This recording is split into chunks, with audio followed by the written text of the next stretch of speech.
국내에서 가장 긴 인천대교가 4년여의 대역사 끝에 오늘 개통됐습니다. 청와대가 세종시 수정 논란과 관련해서 이르면 다음 달 중에 최종 입장을 정리하겠다고 밝혔습니다.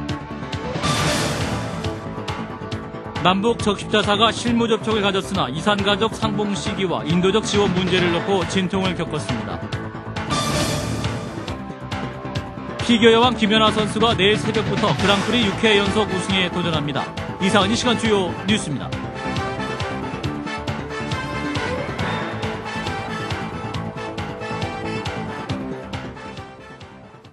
시청자 여러분 안녕하십니까? 송도 신도시와 인천국제공항을 잇는 국내 최장 인천대교가 오늘 개통식을 가졌습니다. 본격적인 일반 차량의 통행은 19일 새벽 0시부터 시작될 예정입니다. 양승진 기자입니다. 길이 21.4km로 국내 최장이자 세계에서 6번째로 긴 다리인 인천대교가 오늘 개통했습니다. 왕복 6차선 바다 위의 고속도로 중심부에는 63빌딩 높이의 주탑 2개가 208개의 케이블로 다리를 고정하고 있습니다. 총 무게가 29,000톤에 달하지만 진도 7의 강진에도 견딜 수 있고 곡선 설계로 바람의 저항을 줄여 초속 72m의 강풍에도 버틸 수 있습니다. 총 공사비 2조 4천억 원을 투입해 4년 4개월 만에 역사를 마쳤습니다. 인천대교는 송도 국제신도시와 영종도를 바로 연결해서 서울과 경기 남부에서 인천공항까지의 소요 시간이 40분 정도 단축될 것으로 보입니다. 이명박 대통령은 개통식 축사에서 인천대교가 더 큰 대한민국으로 안내하는 다리가 될 것이라고 말했습니다. 하늘길과 바닷길, 육지길을 사통팔달로 연결해 더 큰 대한민국으로 안내하는 다리가 될 것입니다. 인천대교는 지역 경제의 활성화에도 기여해 생산 유발 효과가 3조 9천억 원에 달할 것으로 기대됩니다.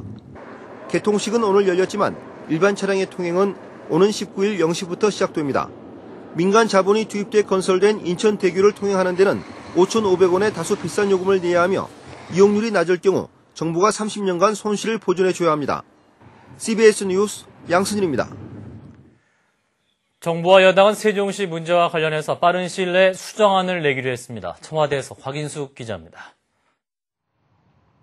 세종시 건설 문제가 오는 28일 재보선 이후 본격화될 전망입니다. 청와대는 국무총리실 산하에 설치돼 세종시 자문회의를 중심으로 다양한 방안을 검토한 뒤 여론 수렴 작업을 거쳐 재보선 직후 결론을 낸다는 계획입니다. 청와대 핵심 관계자는 정부와 청와대, 여당이 다 함께 고심하고 있다며 국무총리가 보관을 갖고 의견을 수렴한 뒤 최종 결정이 내려지면 필요한 경우 청와대나 이명박 대통령이 입장을 정리해 발표할 것이라고 밝혔습니다. 이 대통령은 이르면 다음 달 중 세종시 관련 입장을 발표할 것으로 보입니다. 정운찬 총리도 아직 최종 결정된 것은 없다면서도 다른 부처들과 협의를 거쳐 기존 연구를 토대로 빨리 결론을 내리겠다고 밝혔습니다.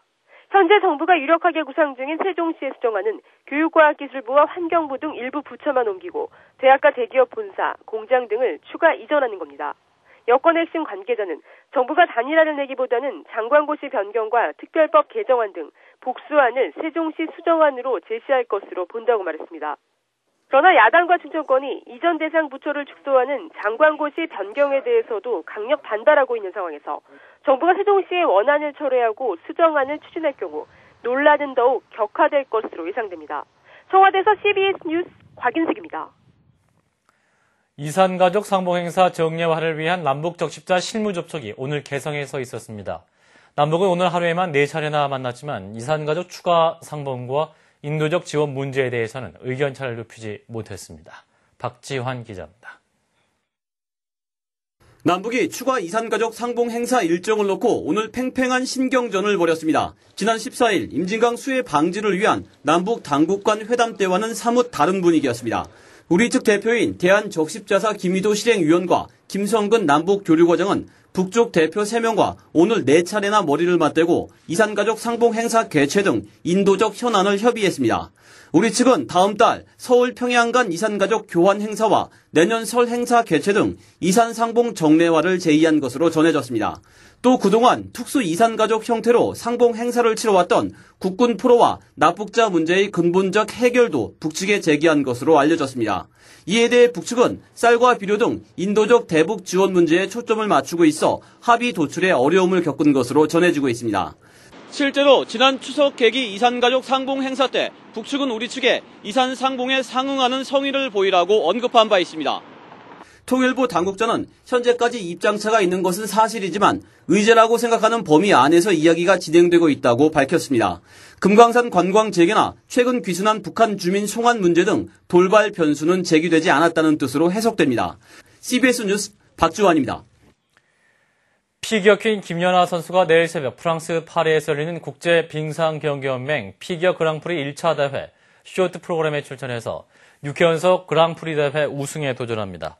김연아 선수는 그동안 준비해온 2010 밴쿠버 동계올림픽 금메달 프로젝트를 국제 무대에서 처음 공개하는 것으로 007 제임스 본드의 테마곡을 배경으로 연기를 펼칠 계획입니다. 50대 고위험군인 남성의 신종플루에 감염된 뒤 숨져서 국내 신종플루 사망자는 16명으로 늘었습니다. 보건복지가족부 중앙인플루엔자 대책본부는 오늘 급성심근경색, 급성호흡곤란 증후군으로 치료 중이던 영남권에 거주하는 53세 남성이 어제 숨졌다고 밝혔습니다. 이 남성은 지난 14일 입원 중 실시된 검사에서 급성심근경색이 발견돼 중재술이 실시됐으나 다음 날 시민성 쇼크로 사망했습니다. 올 여름철 자연재해 등으로 인해 12명이 사망하고 2,553억 원의 재산 피해가 난 것으로 집계됐습니다. 소방방재청은 12명이 사상하고 589억 원 피해가 난 지난해보다 재산 피해가 늘어난 것이지만 장마 기간에 전국적으로 많은 비가 내린 것을 감안할 때 평년보다 피해가 크지는 않은 것이라고 설명했습니다. 서울중앙지검 특수산부가 피의자의 부인을 불러 무리한 조사를 했다는 의혹에 대해 대검찰청이 감찰을 벌이기로 했습니다. 보건복지부의 전자바우처 사업비리 의혹을 수사하고 있는 서울중앙지검 특수산부는 지난 8일 남편의 압수문을 찾으러 온 부인 김모 씨를 상대로 남편의 여자 관계를 묻는 등 예정에 없던 조사를 한 것으로 알려졌습니다. 서울지방경찰청 광역수사대는 가짜 콘도 회원권을 팔아 수십억 원의 돈을 가로챈 혐의로 운영총책 33살 강모 씨 등 2명을 구속하고 카드깡업체 대표 42살 이모 씨 등 14명을 불구속 입건했습니다. 강 씨 등은 지난해 6월부터 올 10월까지 이전에 일하던 콘도에서 빼낸 회원 13만 명의 개인정보를 이용해서 모두 3천여 명으로부터 50억 원을 가로챈 혐의를 받고 있습니다. 경찰 조사 결과 이들은 자신들이 일하던 W콘도에서 판매한 10년 무료 회원권의 취약점을 보완해주겠다면서 가입 회원들에게 접근해 돈을 가로챈 것으로 드러났습니다. 이어서 볼만한 영화 두 편을 소개합니다. 로맨스 멜로 영화인 헬로 마이 러브와 스릴러 코미디인 신부의 수상한 여행 가방입니다. 김윤주 아나운서입니다. 인기 라디오 작가 겸 DJ인 호정. 그녀에게는 파리로 요리 유학을 간 완벽한 남자친구 원재가 있습니다. 호정이 초등학교 때부터 찜한 남친입니다. 드디어 원재가 파리 유학을 마치고 돌아왔습니다. 이제는 근사한 프로포즈만 남았는데요. 하지만 이게 웬일? 원재는 함께 귀국한 꽃미남 후배 동화와 와인바 오픈 준비에만 여념이 없습니다. 알고 보니 두 사람의 눈빛이 이상야릇하네요. 10년간 사귄 남자친구를 남자에게 빼앗길 위기가 찾아온 겁니다. 내 남자를 되찾기 위한 100% 순정파 호정의 실현 대처법이 시작됐는데요.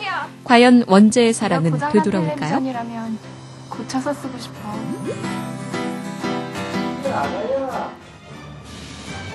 어릴 때부터 뭘 해도 꼴찌만 해온 히로코. 결혼만큼은 1등을 하겠다고 마음먹었습니다. 꽃미남 남자친구와 결혼을 앞두고 행복에 빠져 있는데요. 하지만 결코 일어나서는 안 될 일이 벌어졌습니다. 변태 스토커였던 집주인이 의문의 사고로 변사체가 된 겁니다. 히로코는 일단 결혼식부터 먼저 하려고 증거 없애기에 나섰는데요. 이 일이 잘 될 리가 없습니다. 산에서 만나는 엉뚱한 여자와 꽃미남 남자친구, 어리버리한 경찰과 폭주족 등 모두가 방해꾼입니다. 히로코는 과연 수상한 가방을 숨기고 결혼에 골인할 수 있을까요? CBS 뉴스 김윤주였습니다.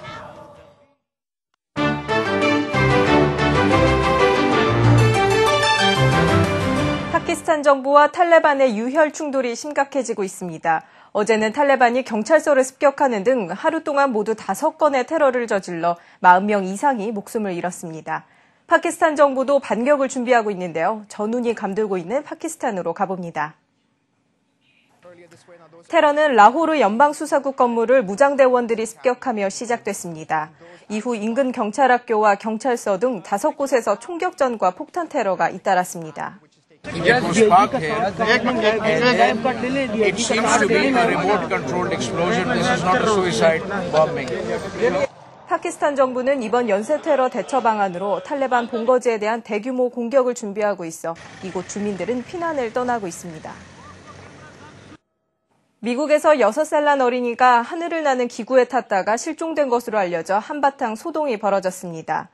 미국 방송사들은 기구가 날아다니는 모습을 일일이 중계하며 정규 프로그램을 모두 끊고 앞다퉈 특보에 들어갔습니다.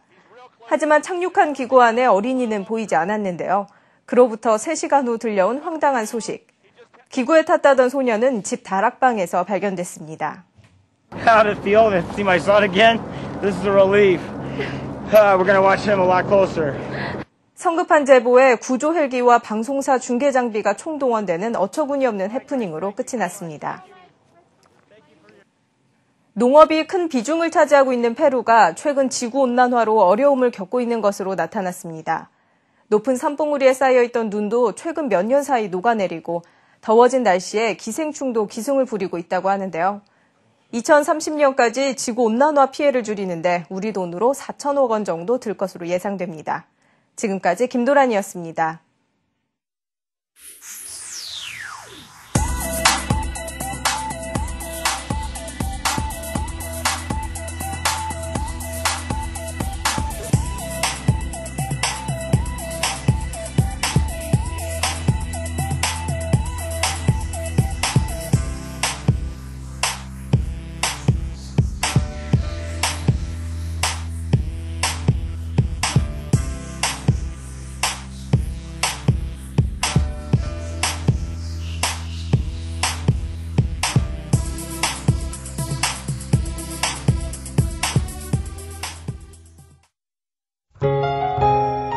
날씨입니다. 내일은 밤에 비가 오다가 아침부터 개겠으나 중부지방은 대기 불안정에 의해 낮 한때 비가 조금 내리는 곳이 있겠습니다.